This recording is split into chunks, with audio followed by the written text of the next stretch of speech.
Surah 26, Ash-Shu'ara. The Poets. Ayat 1. Allah, the Most Powerful, All-Seeing, All-Knowing says. Ayat 2. These are the directives of the Divine Code which explains everything explicitly.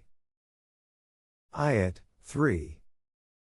O Rasul, it appears that, because these people do not believe this code, you will perhaps torment yourself to death with grief. Ayat 4. Such a desire is but natural for your compassionate heart, but our law of Mashiyah requires that human beings should be left to decide of their own will whether to accept or deny it. Otherwise, if we had desired to make them manan by force, it was not difficult for us to send down from the skies a clear sign, before which the elite would bow in humility. But we do not want to impose this faith on people. Only the one, who after pondering the divine laws, embraces them with full conviction is a manan. To impress by switching off someone's faculties of reason through sending miracles cannot bring true iman. Ayat 5. Since we do not deprive a human being of the faculties of choice and decision-making, whenever a message, which is new to their belief, comes from our Rahman they turn away from it. Ayat 6. It is on this premise that they belie your message, because it is something new to them. However, there is nothing to worry about, whatever they are ridiculing will confront them one day, because according to our law of mukafat, every deed has to produce results. Ayat 7. Have they not seen how we grow various kinds of splendid and different things, from different seeds, on earth? Likewise every deed of every human being is like a seed. It is bound to produce the fruit, wheat out of wheat, barley out of barley. Ayat 8. In this there is a clear sign, to appreciate that our law of mukafat definitely produces results. But most people, simply do not care to ponder over this and therefore, do not believe in its truth. Ayat 9. This law does not get affected by their denial. It remains valid because, the divine law is constituted by Him who is Almighty. The opponents may have considerable strength but they cannot outclass His law since, He provides nourishment for everything. It is thus not possible that people who lay obstacles in the way of mankind's development cannot be removed from there. Ayat 10. The proof of this reality is the tale of the Bani Israel, which is being repeated here briefly. It begins from the point when, we called Moses and asked him to go to the nation, of the Pharaoh, which had become very rebellious. Ayat 11. Go unto them and inquire whether they want to save themselves from the destructive results of their wrongdoings or not. Ayat 12. Humbly, Moses said, O my Rab, I fear that they will deny me. Ayat 13. It may become impossible for me alone to stand against them, therefore send a message to Aaron, to accompany me. Ayat 14. Moreover, I am accused by them of murder, I fear they may arrest and kill me. Ayat 15. Allah said, do not be afraid, they dare not do this, but in view of the seriousness of the mission, it seems appropriate that Aaron should accompany you. Then both of you should go to them with our laws. We shall be with you. We will continue to hear, and see, everything. Ayat 16. Both of you shall go to the Pharaoh and tell him, we bring a message from the Sustainer of all the worlds. Ayat 17. And the message is, you should let the Bani Israel go with us, whereby they will be able to live a free life according to the divine laws, away from your oppression. Ayat 18. Accordingly they went and delivered the message to the Pharaoh. The Pharaoh said to Moses, is it not a fact that we brought you up since childhood and that you have lived a part of your life amongst us? Ayat 19. But you repaid our favors by committing the heinous crime of murdering one of our nationals. How very ungrateful you are. Ayat 20. Moses said, I did not kill him intentionally. I only punched him and I never expected that he would die of a punch. Ayat 21. Thereafter I fled from here because of fear. I knew the deceased belonged to your community, and that because of racial prejudice you may be unable to do justice, and charge me for the crime of murder. Then my Rabb bestowed Nubuwwah on me and honored me with the wisdom to judge between right and wrong. I have thus been ranked amongst the messengers, and it is in this capacity that I have come to you now. Ayat 22. As regards the favors that you have so tauntingly reminded me of, for rearing me since childhood in these luxurious palaces, does that mean that by enslaving the entire nation of the Bani Israel you want those favors to be repaid? You prefer to remind us of the favors which you conferred on one person, but why don't you mention the oppression which you have inflicted on the whole of his community? Ayat 23. Now feeling embarrassed and changing the discussion to another matter, the Pharaoh said, You claim that you have been sent by Rabb bil Alamin. Now tell me who that Rabb bil Alamin, the sustainer of all the worlds, is. Ayat 24. Moses said, The sustainer of all the world is he who provides nourishment to each and everything in the universe. If you believe in this, you will also believe that he who provides nourishment to everything in the universe also nourishes human beings, and thus, your claim that you are the Rabb of your subjects is totally baseless. Ayat 25.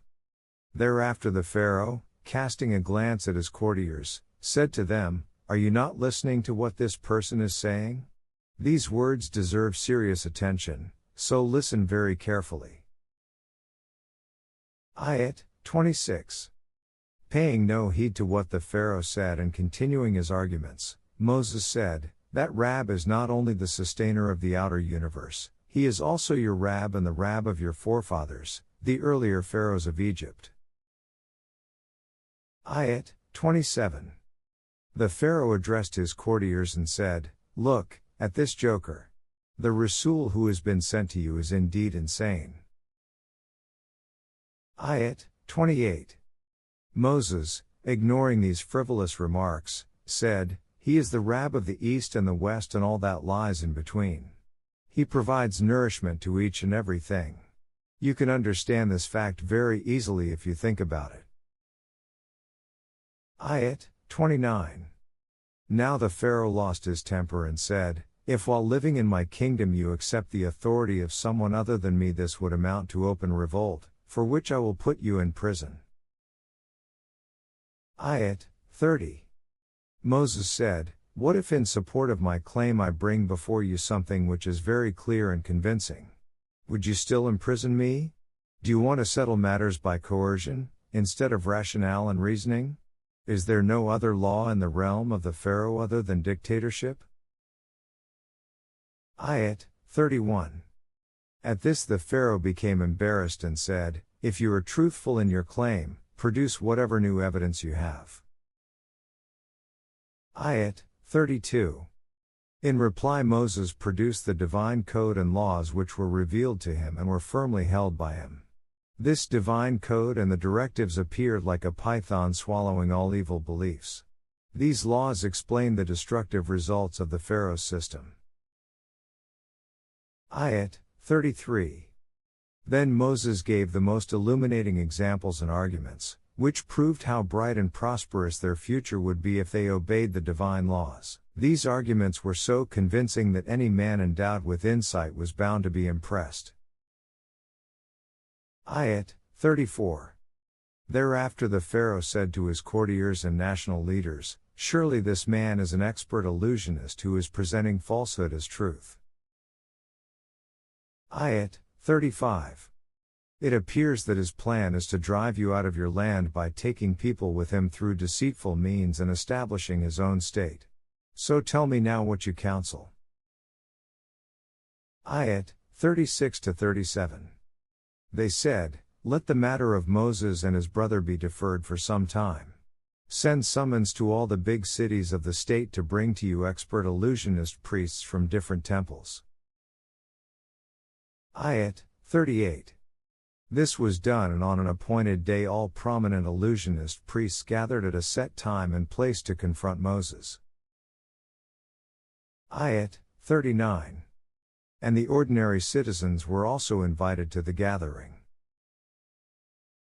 Ayat 40. So that when the priests were victorious, a big procession would be taken out for them. Ayat 41. When the priests arrived, they inquired of the Pharaoh, would we be amply rewarded if we overpower Moses? Ayat 42. Of course, said the Pharaoh, you will be duly rewarded, and the biggest reward will be that you shall become nobles of the court. Ayat 43. The great contest began, and Moses said, come out with whatever you have. Ayat 44.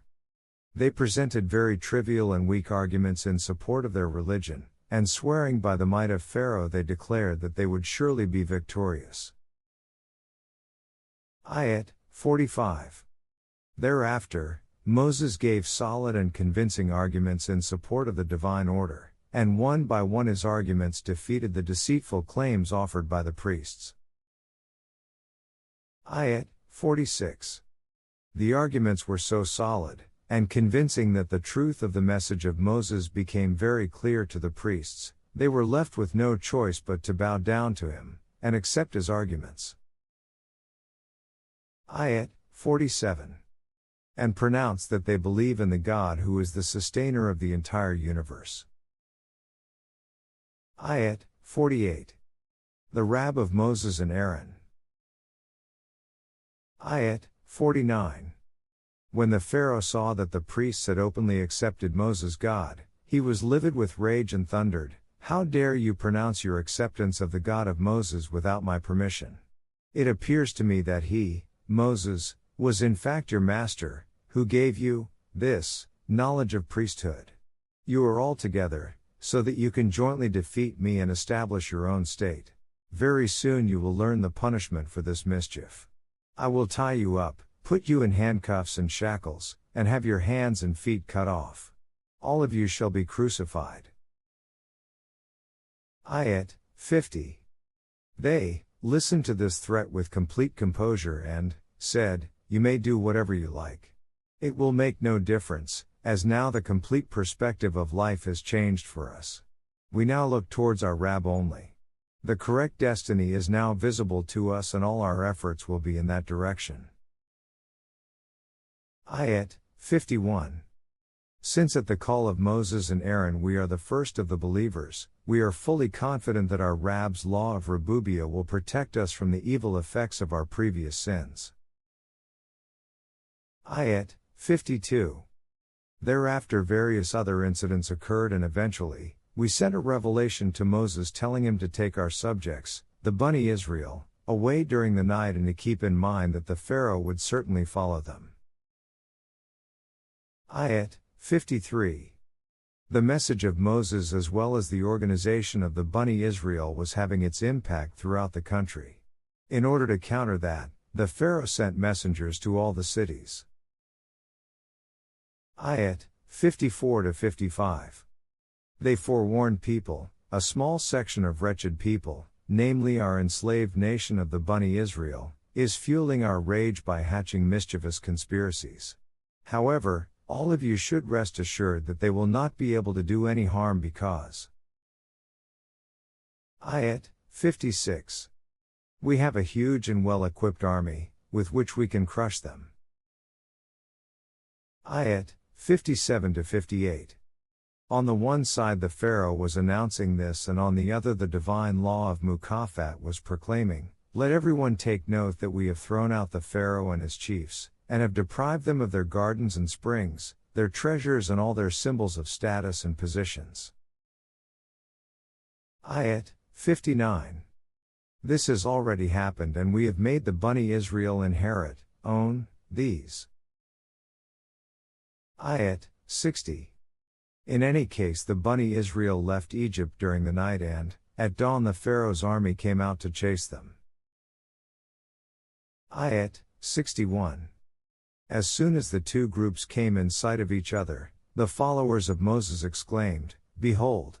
We are indeed stuck, the water is in front of us and the Pharaoh's army is at the back, and there seems to be no way out for our safety."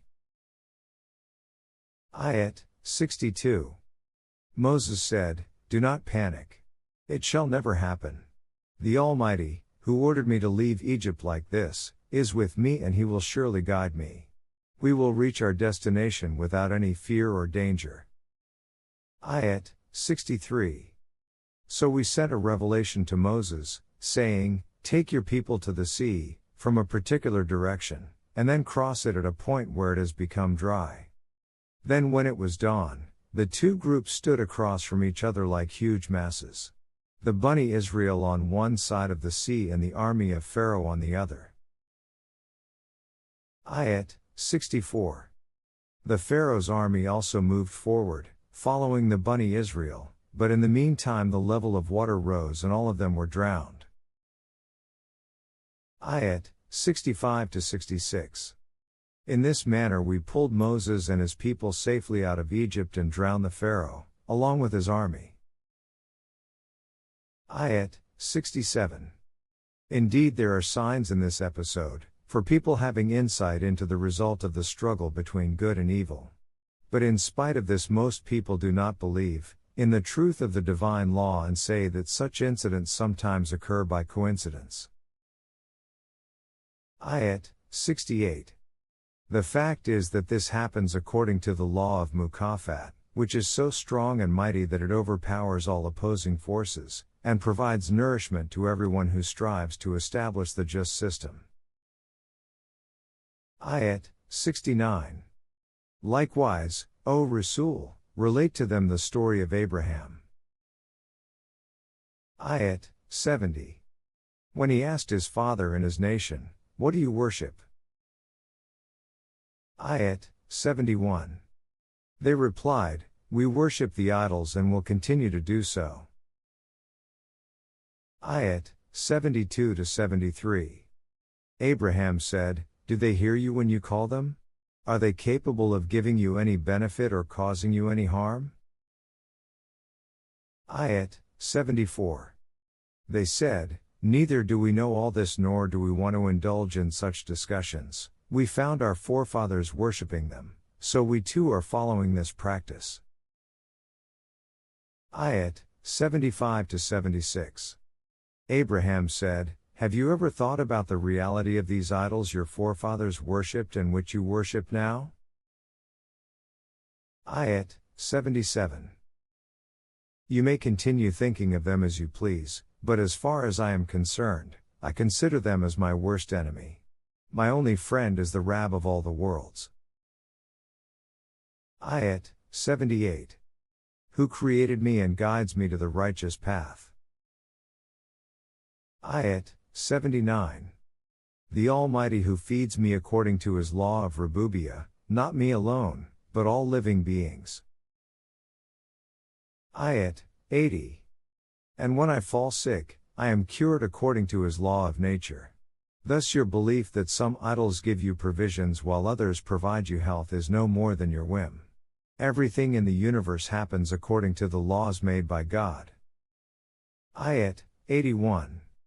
Then according to his law, I will die one day, and he will bring me back to life again after death. Ayat 82. I ardently hope for the same God to protect me on the day of judgment, from the destructive effects of the mistakes that I might unknowingly make. Ayat 83. And I pray to him to grant me insight and strength to adjudge, with all righteousness, on disputed affairs, and to make me amongst those whose abilities have been amply developed. Ayat 84. I do such noble service for the good and welfare of mankind, so that future generations may remember me as a truthful well-wisher. Ayat 85. And place me among the inheritors of the comforts, dignity and status of life, in this world as well as hereafter. Ayat 86. I also pray, to my God, that he makes it possible for my father who has gone astray, to adopt the right course and thus remain safe from the destructive effects of an erroneous way of life, which otherwise is bound to happen. Ayat 87. And when on the day of judgment people are raised to life, I should not be ashamed. Ayat 88. For on that day, neither wealth nor progeny will be of any help. Ayat 89. And only the one who appears before God with a clear and noble heart will receive the bounties. He will be the one who has kept his wishes, desires and discretion subordinate to the divine laws, and who has never rebelled against them. Ayat 90. On that day, Jannah will be brought close to those who had remained conscious of the divine laws.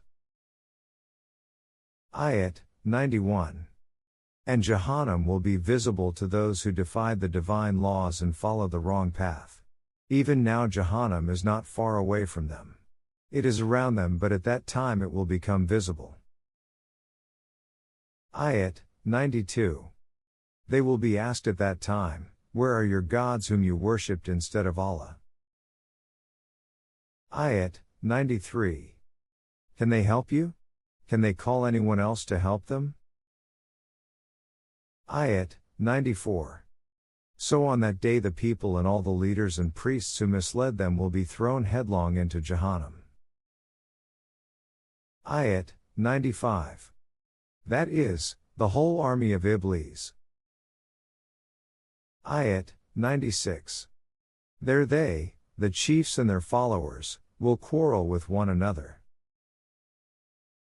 Ayat 97.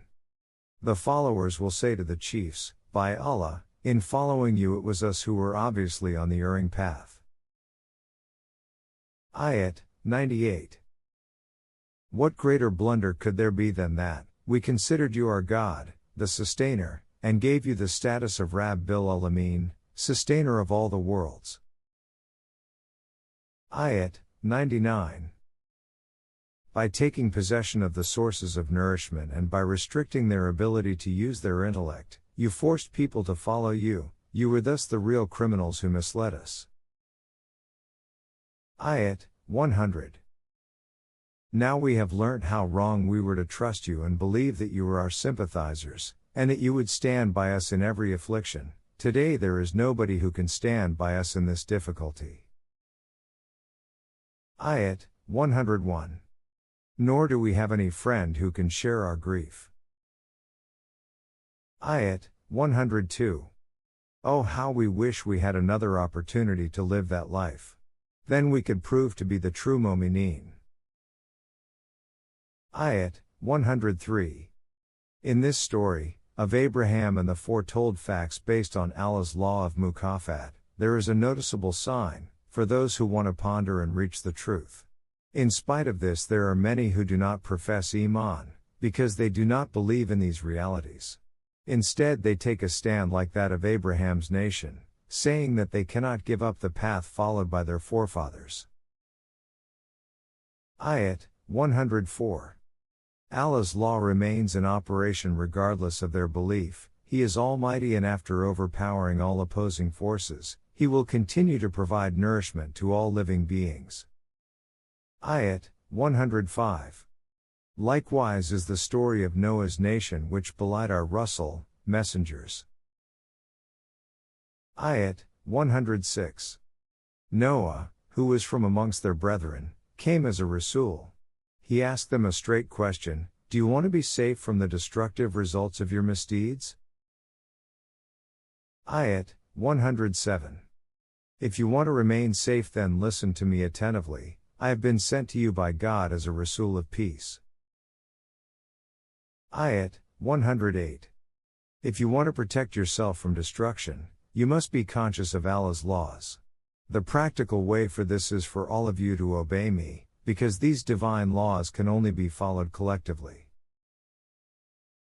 Ayat 109. Do not ever think that I have some personal gain to make.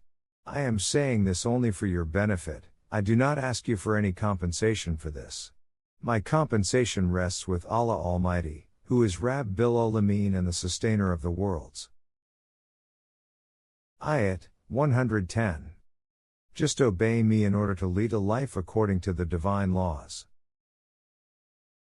Ayat 111. They said, do you want us to accept you as our leader and thereby join your party which comprises people of the lowest level doing inferior and disgraceful work? Ayat 112. Noah said, I am neither concerned about what their professions are nor do I care to find out what they have been doing in the past. Ayat 113. With us the criterion is different. We judge them according to their capabilities and what actually they are contributing to the divine system. We value them and assign ranks accordingly. My Rab is keeping all the accounts. How I wish you would understand that the real status of a person is determined by the degree to which he submits to the divine laws and not by his profession. Ayat 114.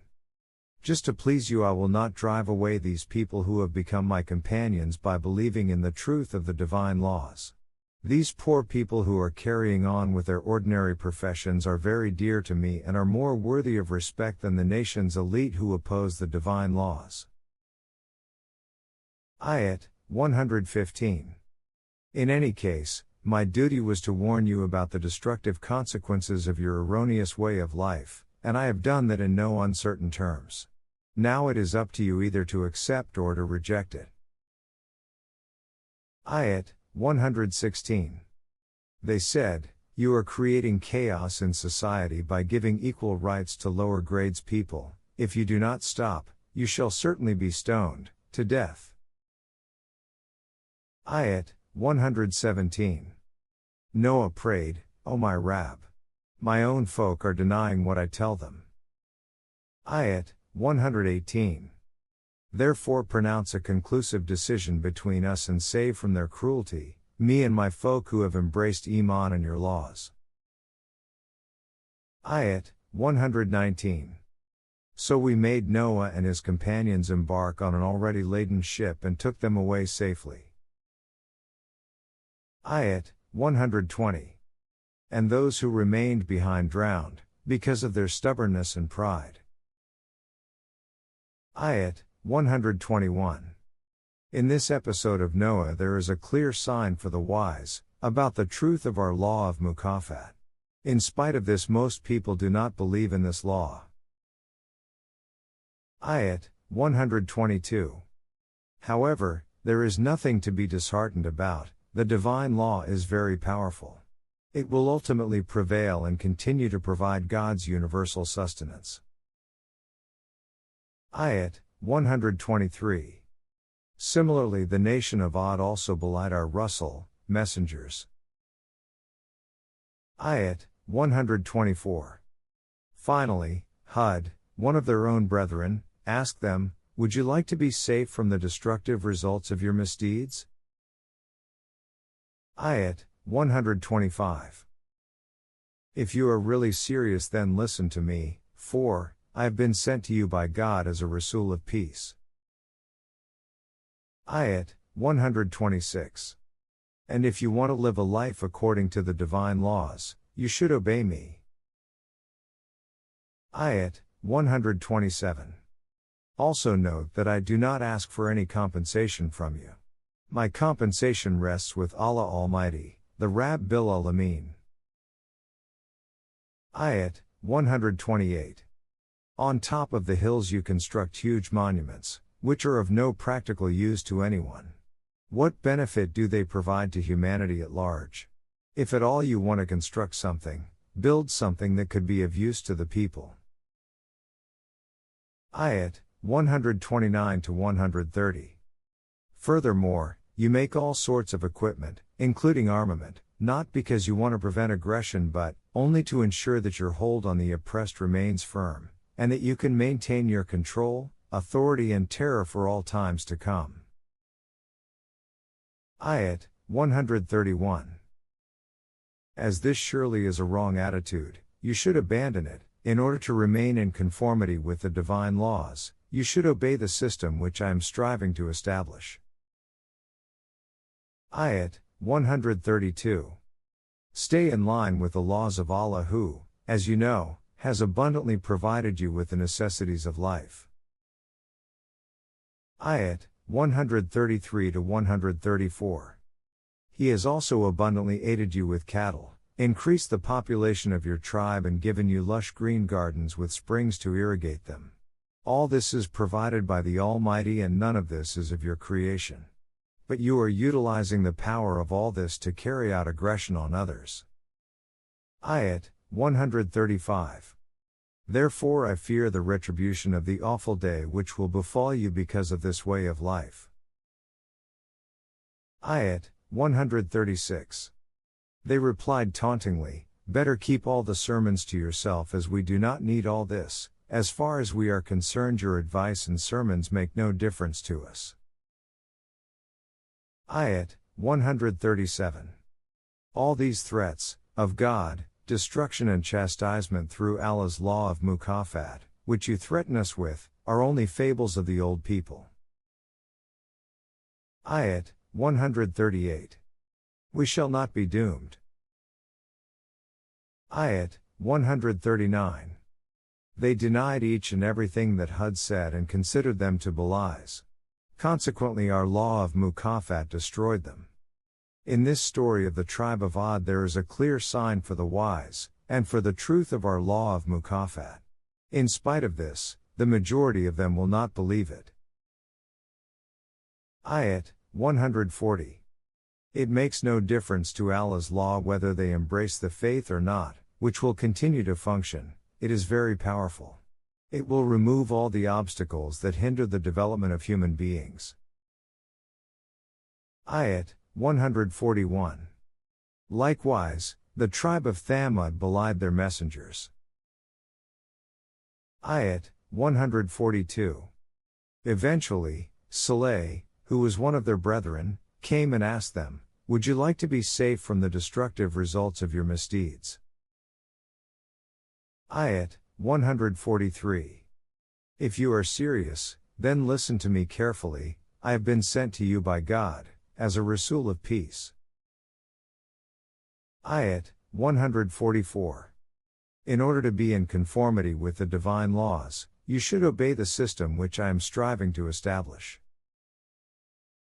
Ayat 145. Also note that I do not ask for any compensation from you. My compensation rests with none but Rabbil Alamin. Ayat 146. Just think. If you continue to tread the same erroneous path, do you believe that you will be left alone to peacefully and forever enjoy the facilities and comforts presently available to you? Ayat 147. Amidst the lush green gardens and springs. Ayat 148. And fertile fields, with heavy sheathed palm trees laden with soft, tender layer upon layer of ripe spathes. Ayat 149. And castle-like palaces which with great skill you carve out of mountains. And then you strut around with confidence, thinking that nobody can harm you there. Ayat 150. These things are good, but since you use them to exploit others, they are bound to bring you destruction. However, if you want to be safe then, follow me to stay in conformity with the divine laws. Ayat 151 to 152. Do not follow your leaders who exceed the bounds of justice, spread corruption on earth and never bother to reform it. Ayat 153. They answered contemptuously, it seems that you are also one of the deluded ones, who think that God is in contact with them and that He has assigned them the duty to reform the world. Ayat 154. You are but a human being like us. In any case, if you are truthful about your claim that we are likely to be doomed, then show us some sign. Ayat 155. Thereupon Saleh said, behold, the present state of affairs is such that the big leaders possess all sources of nourishment. Poor people and their cattle are thus at their mercy. It is unto the leaders to give something to eat to the poor, who cannot demand anything as a right. This system is indicative of disorder and chaos. On the other hand, the divine system enjoins that all sources of nourishment be kept open, so that everyone can take anything according to their need.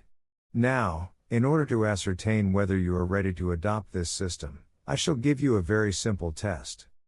Here is a she-camel. It does not matter to whom it belongs, just take it as an animal which like others needs food and water. Now let us fix and announce the turns when this she-camel will take water, first on its own and then on your turn. Ayat 156. If you can stop this camel from drinking water on its turn or do so without causing it any harm, this will show that you have no desire to abandon your existing lifestyle, which is bound to bring you the retribution of an awful day. Ayat 157. They accepted this suggestion, but did not honor it and killed the she-camel. Subsequently, they became penitent, fearing what might happen if Saleh's threat turned out to be true. Ayat 158. Whatever Saleh had predicted turned out to be true and the retribution came on them. Even in this episode there is a sign for those who want to reflect. In spite of this, most of them did not want to believe in Allah's law of mukafat. Ayat 159. But it does no harm to him, the divine law is mighty and will ultimately prevail. After removing all obstacles, it will continue to provide sustenance to everything in the universe.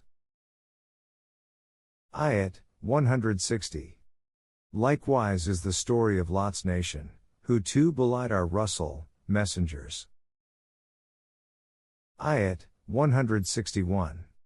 When Lot, who was one of their brethren, eventually came, he asked them, "Tell me, would you like to be safe from the destructive results of your erroneous ways of life?"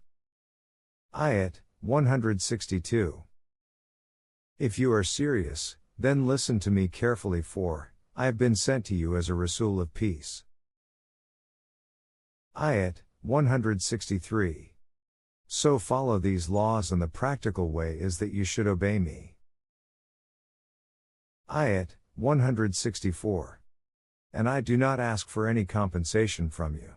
My compensation rests with none but Rabbil Alamin. Ayat 165.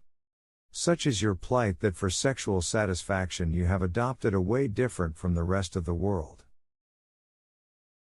Ayat 166. And you leave your wives, whom your Rabb has created for a purpose, so that you can have progeny, and you go to men.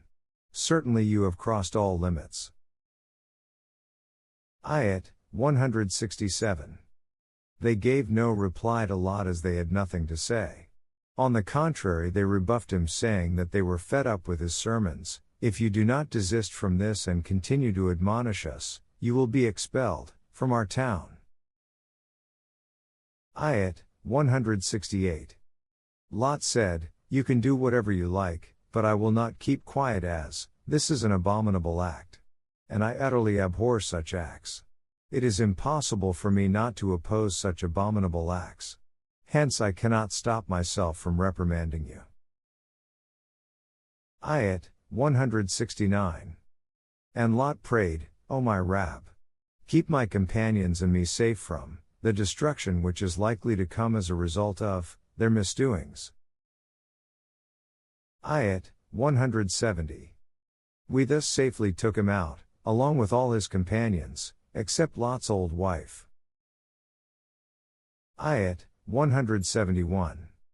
She was with the group of people destined to be destroyed. Ayat 172.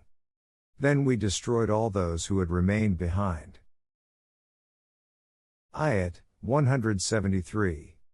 This destruction was caused by stones, showered by volcanic eruption. What an awful destruction it was, which befell these people who were amply warned that if they did not listen to Lot they would be destroyed. Ayat 174.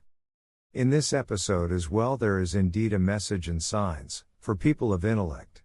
Yet most of them do not profess Iman on Allah's law of mukafat. Ayat 175.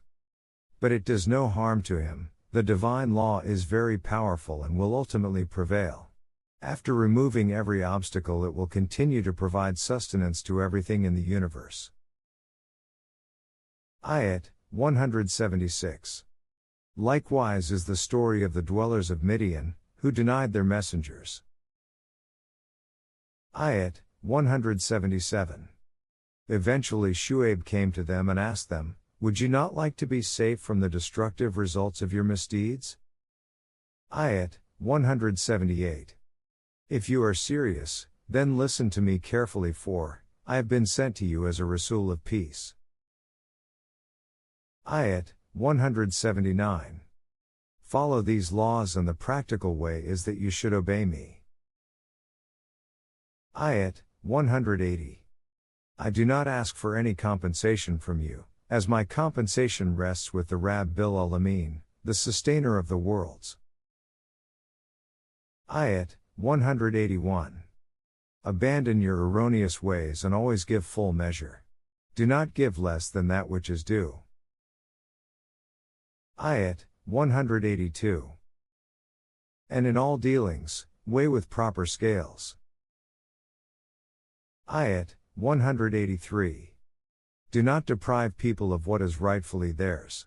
In short, you should base your economic system on justice and thus eliminate the imbalances created as a result of your unjust system. In human society, economic imbalances always result in enormous destruction. Ayat 184.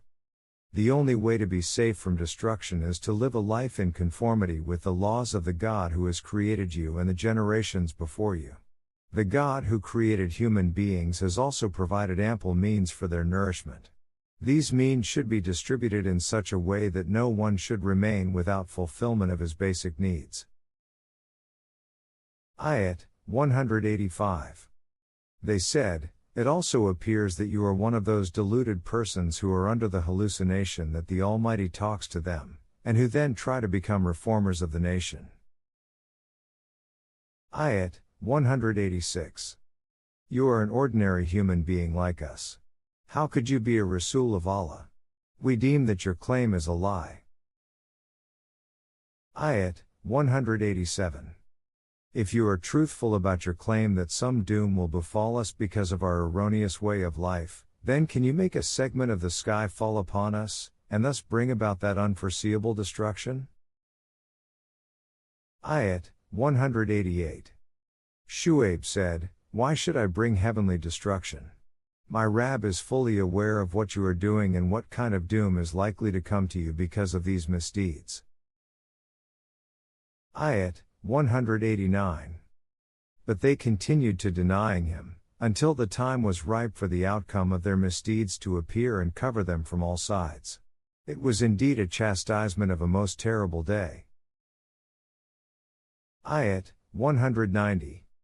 In this episode too there is a message and sign, for people of intellect. Yet most of them do not profess Iman.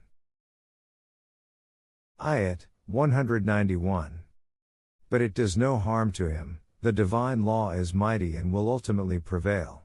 After removing all obstacles, it will continue to provide sustenance to everything in the universe. Ayat 192. This is the chain of our guidance which started from the very beginning. Its last link is being given to human beings in the form of the Qur'an. It is being revealed gradually, step by step, by the sustainer of the worlds. The object of this revelation is to establish a system which develops the physical body as well as the personality of all human beings. Ayat 193 to 194. A divine energy has been instilled into your heart, center of consciousness, and that divine energy does not make any alteration in it. Whatever God sends, Gabriel instills it into the Nabi's heart. The objective or the mission is the same as that of previous Anbiya, that you should also warn people of the destructive results of their erroneous deeds. Ayat 195. It is revealed in clear, candid and plain language, in which there is no ambiguity or confusion. Ayat 196. And the essence of this revelation is the same as was in the scriptures of previous Anbiya, which incidentally did not remain intact. Ayat 197. Perhaps these people of Quraysh are not aware of the fact that the essential teachings of the Quran are basically the same as that of the scriptures of earlier Anbiya, as no Rasul has come to them since long. Is it not evident enough for them that so many learned men from the Bani Israel know this fact well? They can find this out from them if they like. Ayat 198. As has been mentioned earlier, the Quran has been revealed in the language of the Quraysh, which is explicit, meaningful and perspicuous. From this they can conclude whether such a book can be compiled or written by any human being, or whether it was revealed by God, who is higher than human beings. This could not have happened if we had revealed it to a non-Arab. Ayat 199. And if he had read it out to them, then their objection would have been understandable. But now their refusal was glaring evidence that they were not prepared to leave their old ways and adopt the right course. Ayat 200. Such thoughts come to the minds of people who do not want to give up their criminal attitudes. Ayat 201. It appears that they too will not believe the Quran until the time they are confronted with the grievous chastisement, about which they are being warned. Ayat 202. When the time will be ripe for the results of their deeds to be manifested, the chastisement will appear before them so suddenly that they will not know where it has come from. Ayat 203. Then they will say, can we be given some respite, so that we may mend our ways? Ayat 204. Would they still wish that our chastisement be hastened? Ayat 205. As far as this reprieve which is being given to them at present is concerned, if it is extended by several more years they will continue to enjoy life in full, but will not change their evil ways. Ayat 206-207. Thereafter, when the chastisement confronts them, all the wealth that they had collected during this period will neither be of any use to them nor will it be able to save them. Ayat 208. It has been our way that until a messenger is sent to a nation to warn them about their erroneous ways of life and give them the opportunity to correct themselves, we do not destroy that nation. Ayat 209. It would be sheer injustice to destroy a nation without giving them a warning and a chance to reform themselves. This is unjust, and we are never unjust. Ayat 210. As has been mentioned before, the Quran has been revealed through Gabriel, Ruhul Amin. This is not similar to what is usually presented by astrologers or priests. Those are tricks of the human brain, while wahi, revelation, is a totally different phenomenon. Ayat 211. The stratagem of trickery can be acquired by anyone through skill and practice, but wahi cannot be acquired like this.